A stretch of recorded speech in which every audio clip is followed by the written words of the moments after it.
So the boss has been complaining about this glare on our TV for several years, and it was obscene. It really is obscene. There's no other word for it. So it was time to do something about it.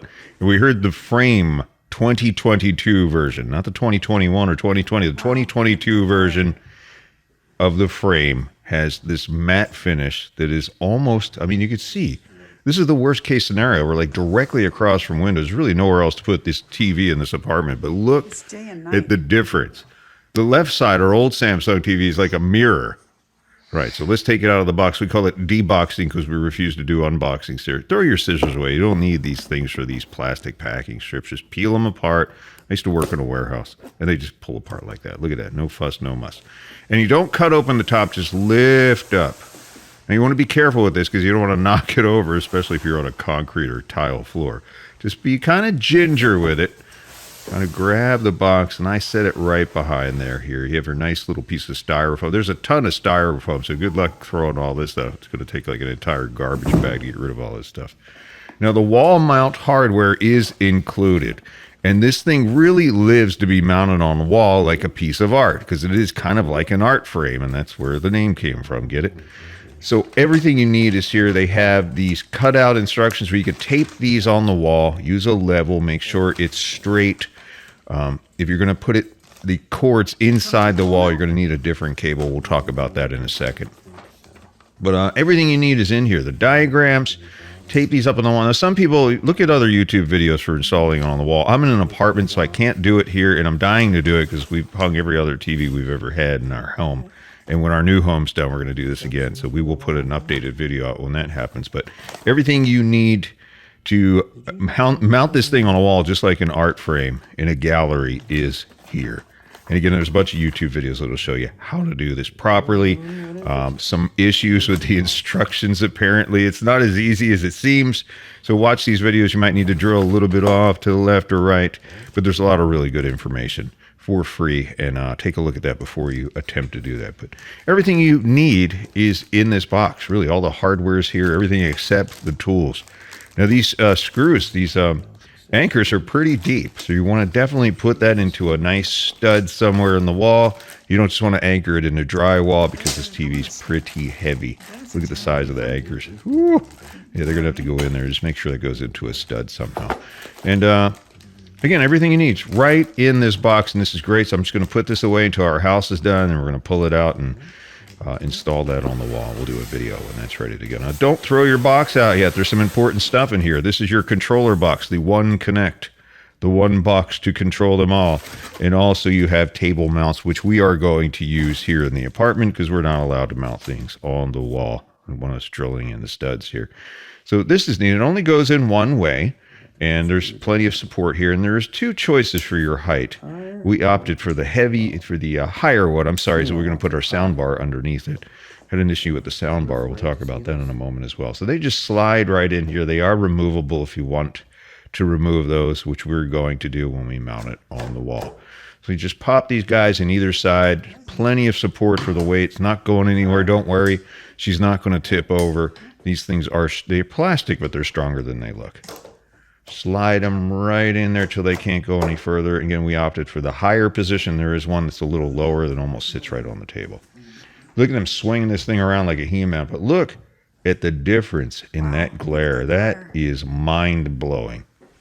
And people are saying you to sacrifice the picture because of the glare. There is a little bit of a contrast difference. But now once you look at it in the dark, side by side, I couldn't really tell the difference. This old TV is 6 years old. It's a Samsung QLED, one of the first ones. And an amazing picture on these Samsung televisions, including the frame as well, which we'll see in a second. All right, so this is the One Connect box. Now, this is so you can mount, when you mount your frame on the wall, you have one thin little cable coming down the wall.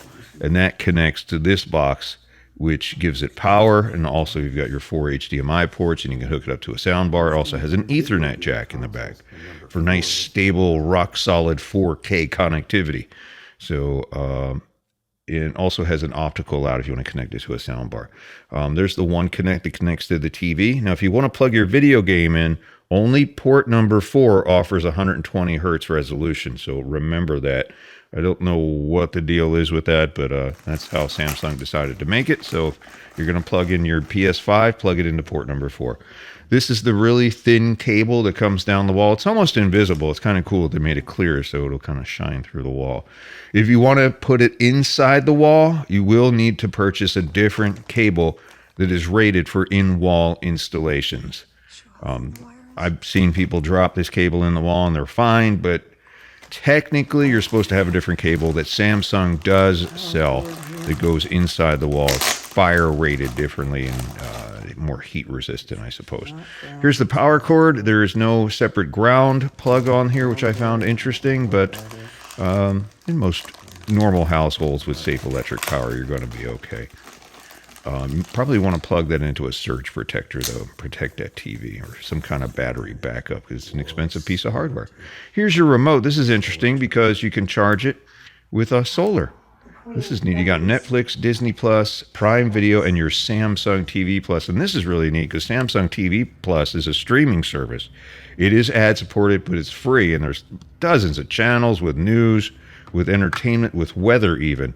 Unbelievable how many channels are included, and they just connect right over the internet. No cable TV necessary. To set it up, you can use the remote, or you can connect to your phone, your Samsung account on your phone. And the art mode is what's really interesting here. When you power the TV off, it goes into art mode. You can power the whole thing off with a long press of the power button, but if you just press it just like a regular off button, it's going to switch into art mode, which is really cool, which is why people buy these things, because now it's an artistic picture. It's a piece of art hanging on your wall. And that's really the beauty of these things. We don't have the bezel yet. We're going to order a bezel. We're trying to figure out what color. There's a bunch of different colors. You can buy them just about anywhere, including on Amazon or from Samsung yourself. Now look at this glare. Look, no glare. This is unbelievable. This is directly across 3 giant windows on a beautiful sunlit day. It's incredible, right? Look at the difference. Like, you could barely see this. It was virtually unusable during the day. So we're showing the same trailer on both TVs, and just look at this. It's just, you can't see anything on the left side. The right side is completely usable. The colors, oh my goodness, Samsung's done a great job with the colors on the Frame 2022. They just pop. Unbelievable. And this is broad daylight right across from the windows here. Now you can pay for the art subscription, which gets you well-known artists on your TV, which will scroll, or you can import like I did. I do my own art, and you can import your own art and your own pictures through the Samsung SmartThings app. And I've actually imported my own artwork on here, and you can change your frame style, the color of your mat, and have a little bit of fun with some of the artistic effects. But this is the game changer right here. Being able to watch TV or display art in your home, office, or wherever during the day without that nasty glare. And that's where Samsung really made this game-changing TV. We love it. It is awesome. I think you're going to love it too.